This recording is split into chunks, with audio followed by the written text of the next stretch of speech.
No need to worry. Mastering the do not need to in English. Hello, language learners. In this video, we're going to explore a very important topic that often confuses English learners. Do not need to. This is a powerful expression for conveying an absence of necessity, and we're going to learn how and when to use it. So, let's dive right in. Do not need to is used when there is no obligation or necessity for something to happen. In other words, it's okay if you don't do the action mentioned.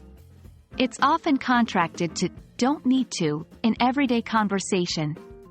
For example, you don't need to arrive early for the meeting. I don't need to cook dinner tonight.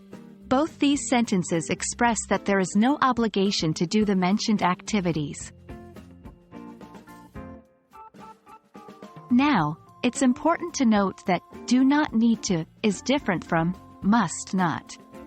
Must not indicates prohibition, something you are not allowed to do, while do not need to simply means there's no necessity. Compare these examples. You must not touch the painting. Prohibition.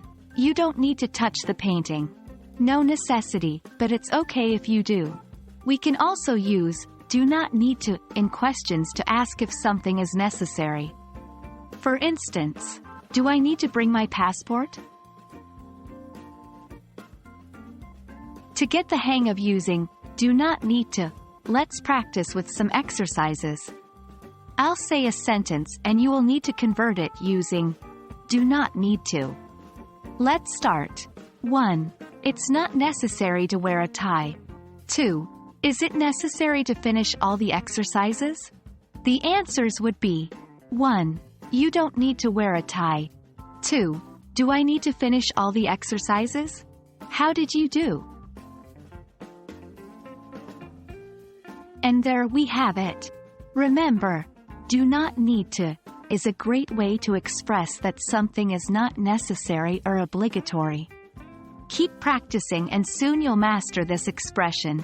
As always, practice makes perfect. I hope you found this video helpful.